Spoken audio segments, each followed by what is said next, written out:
Bon, j'ai rencontré l'abbé Pierre dans les années 90, par hasard. Il y avait deux choses qu'il a compris. Qu'il faut pousser un cri quand tout le monde est endormi, et qu'il faut, comment on dit, médiatiser ces cris. Je pense qu'il faut être complètement insensible quand on passe dans la rue, on voit des gens avec leurs enfants assis en attendant qu'on leur trouve un toit quand il fait froid, quand il pleut. Ça ne devrait pas exister.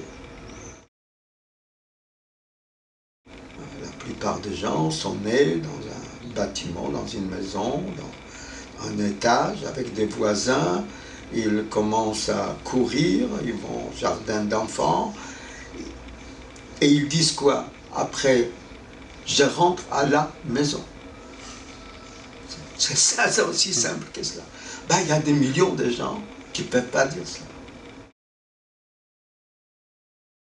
La Fondation Abbé Pierre n'est pas là seulement pour rassembler, pour obtenir, pour gérer, pour contrôler, mais pour mettre le projecteur sur ceux qui nous gouvernent et leur dire, vous nous gouvernez, qu'est-ce que vous faites?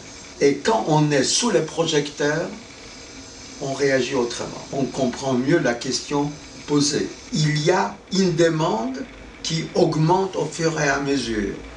Mais nous sommes capables de répondre à cette demande. Contrairement à ce qu'on pense, il y a le chômage, il y a tout. Mais notre société est riche.